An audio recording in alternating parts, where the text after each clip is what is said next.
Quando eu era criança, eu não lembro exatamente com quantos anos, mas eu era bem pequeno, meu pai resolveu me surpreender com uma novidade. Tinha feito a assinatura de uma revista.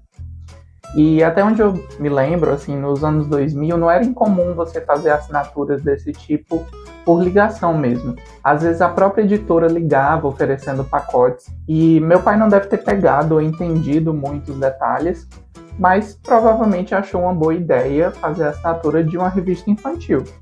Faz sentido, né? Bom, até que a revista finalmente chegou e digamos que o meu pai não gostou daquilo que ele pagou. As revistas das bruxinhas Witch traziam histórias do grupinho de 5 bruxas, que até protagonizavam um desenho animado que eu assistia naquela época, junto com temáticas do universo feminino. Além disso, a edição que eu ganhei vinha com um brinde de uns colares, cada um referente a uma das 5 bruxinhas. E eu lembro que eu amei aqueles brindes, tá? Eu fiquei com um colar pra mim, dei um pra minha mãe, dei outro pra minha tia, outro pra minha prima. Alguns podem até dizer que eu tava tentando formar um coven. Agora, imaginem como eu fiquei triste quando meu pai, naquele mesmo dia, cancelou a assinatura. Alguma coisa sobre aquilo ser coisa de menina, não ser pra mim, sabe?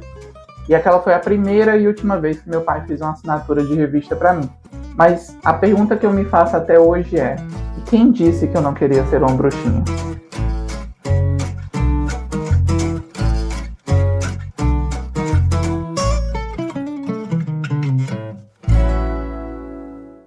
Nesse episódio do Café com Leite, eu quero falar sobre algumas coisas em torno da infância dissidente, da infância queer, da criança viada, ou como preferir chamá-la, e também da forma com que a gente olha para trás para contar as suas histórias.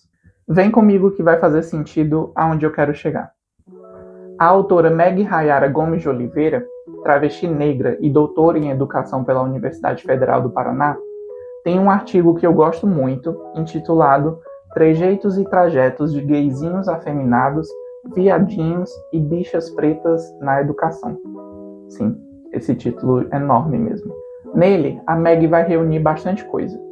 A ideia de interseccionalidade, os estudos de relações étnico-raciais, a história em torno do termo bicha, depoimentos autobiográficos de professores que fogem das normas cis-heterossexuais e brancas, ou seja, que tiveram também as suas infâncias marcadas por adjetivos que os colocavam justamente como crianças negras afeminadas. Tudo isso para observar como os discursos que são ditos sobre nós, que são lançados sobre nós, vão impactando o nosso desenvolvimento, moldando a forma como a gente também se entende. Isso tem a ver com algo chamado de processo de subjetivação, ou o processo pelo qual você passou para se entender como o sujeito que é hoje. Influenciado por muita coisa e fruto de toda uma história que vem antes de você até. No artigo, a Meg escreve assim: a bicha nasce do discurso. Antes mesmo de adquirirmos consciência do potencial repressivo que esse termo tenta impor, ele é lançado como um torpedo que tenta um aniquilamento. Um grito que ecoa do outro lado da rua ou no pátio da escola, um desenho tosco na parede de um banheiro público, uma pregação religiosa, bicha. Num outro trecho, ela diz assim: o controle sobre as existências bichas ou existências anunciadas tem início muito cedo, antes mesmo de uma consciência ser construída. Os mecanismos de controle que incidem sobre um gay afeminado, viado e bicha preta adulta são observados durante as suas infâncias com a intenção deliberada de assegurar a cis-heteronormatividade branca como única existência possível. O que esses trechos chamam a atenção é para o fato de que esses adjetivos chegam até nós muito antes de entendermos o que eles significam, em termos de sexualidade e de sexualização dos nossos corpos. E que essas expressões, que tanto inibem as nossas espontaneidades, vêm na tentativa de impedir uma ameaça ao mundinho cis-heterossexual. Vêm na tentativa de cortar o mal pela raiz. Ao ser nomeada como bicha, tentaram me eliminar ainda criança. Não apenas meus trejeitos afeminados precisavam ser controlados, mas também os papéis sexuais que supostamente eu viria a desempenhar.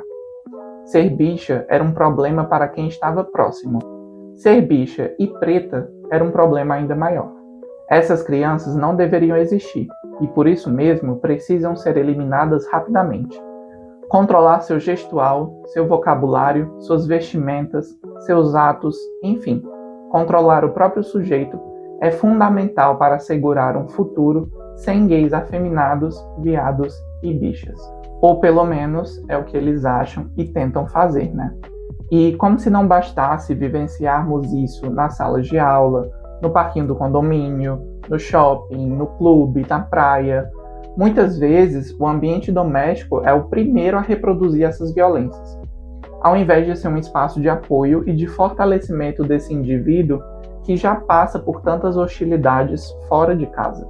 O direito de existência plena de um garoto dentro de casa só pode ser assegurado caso sua cis-heterossexualidade seja comprovada.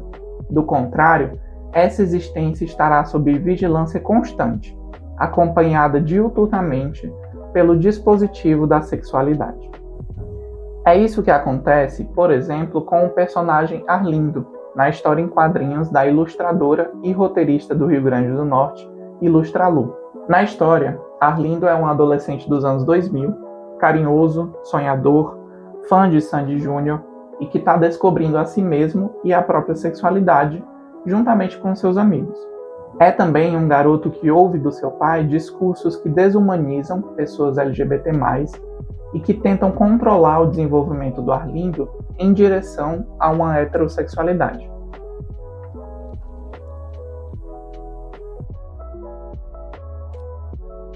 Mas é quando finalmente se assume para o pai que o Arlindo vivencia uma das maiores violências, a negação de que a sua existência é válida.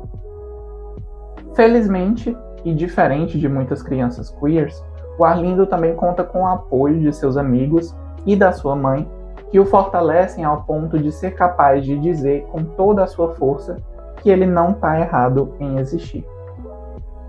Tá, mas agora a gente vai olhar para uma outra autora para depois conectar tudo. Vem comigo. Saidia Hartman é uma escritora e professora de letras e literatura comparada que tem o seu trabalho focado em estudos afro-americanos. No texto intitulado Vênus em Dois Atos, ela utiliza uma ferramenta de análise e de metodologia que ela nomeou fabulação crítica, para refletir sobre os motivos e as formas pelos quais nós revisitamos histórias do passado e as suas cenas de violência. O que a Hartman busca fazer é reconstruir narrativas de sujeitos marginalizados cujas existências foram reduzidas a registros documentais violentos e desumanizados. Ou seja, ela acaba misturando pesquisa histórica com ficção na sua escrita. Como a narrativa pode encarnar a vida em palavras e, ao mesmo tempo, respeitar o que não podemos saber. Como alguém ouve os gemidos e gritos, as canções indecifráveis, o crepitar do fogo nos canaviais, os lamentos pelos mortos e os brados de vitória, e então atribui palavras a tudo isso. É possível construir um relato a partir do locus da fala impossível, ou ressuscitar vidas a partir das ruínas? Pode a beleza fornecer um antídoto à desonra e o amor uma maneira de exumar gritos enterrados e reanimar os mortos? Hartman está falando sobre um posicionamento ético diante da representação, que não nega o que está documentado, mas que fabula em cima de certas lacunas. Isso é uma escolha de transformar o discurso que vai surgir a partir desses documentos históricos. Há um cuidado em resgatar vozes marginalizadas e repensar narrativas sobre os passados desses grupos que foram relegados à subalternização ou ao apagamento, não só nas suas existências materiais, mas também no campo do discurso, porque revisitar o passado também nos permite reimaginar um futuro. Vai dizer que isso não é lindo?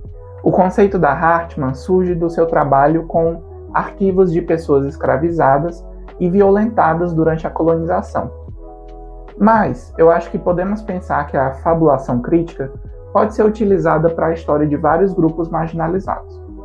No nosso caso aqui, tento pensar em pessoas que cresceram não se conformando à norma cis-heterossexual. Falando sobre isso, me vem à memória um romance gay que eu li há alguns anos. Agora e Sempre Aristóteles é um livro curtinho, de 2022, do autor brasileiro Zoni.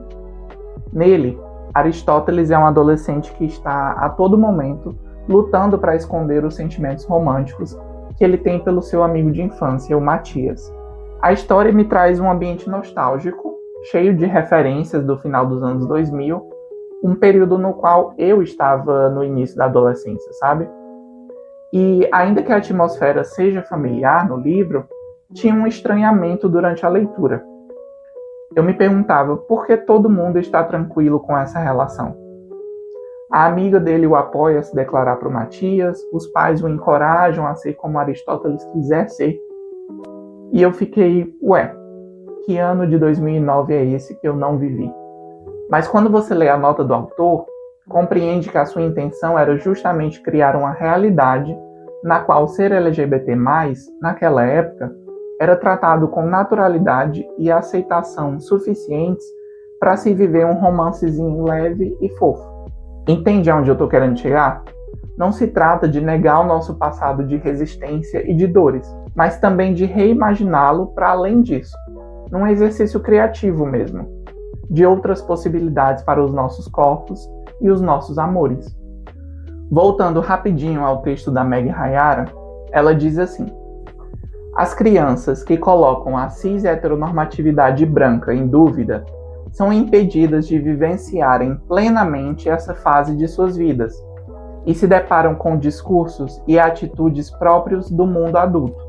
A sexualização precoce de seus corpos, presente nos xingamentos e apelidos e nos discursos que procuram destacar o perigo que representam para as outras crianças, impede que as suas infâncias sejam vividas plenamente. Você já pensou o que teria sido viver plenamente a sua infância se não fossem todas essas violências e xingamentos depositados em cima de você, te tolhendo? Eu já. Definitivamente eu teria vestido muitas Polly Pockets e dançado muito mais, por exemplo. Foi pensando nisso e inspirado pela fabulação crítica da Saidia Hartman que eu produzi uma colagem digital que busca resgatar para a superfície do discurso a expressão negada de uma infância minha que pudesse ser autêntica e feliz, com seus tons de rosa, com o seu gingado, com a sua irreverência, com os seus trejeitos e também com a sua inocência. Eu te deixo agora com essa colagem e te vejo no próximo Café com Leite.